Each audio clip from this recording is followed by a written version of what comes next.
Okay, I'll just show you how to stream audio through the Bluetooth system in this 2018 Ford Transit.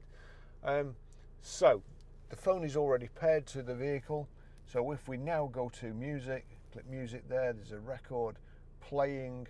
It's turned down at the moment, but if you click there, sync at the bottom, that shows you you've got a choice between iPhone and sync.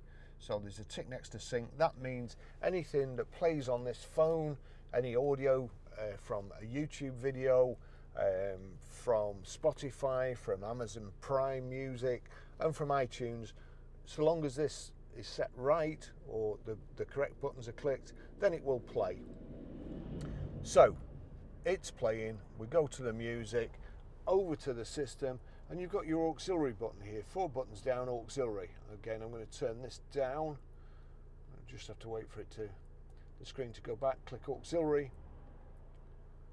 And that's it. That's the record it's playing. If I turn this up now, actually I'm going to have to click play there.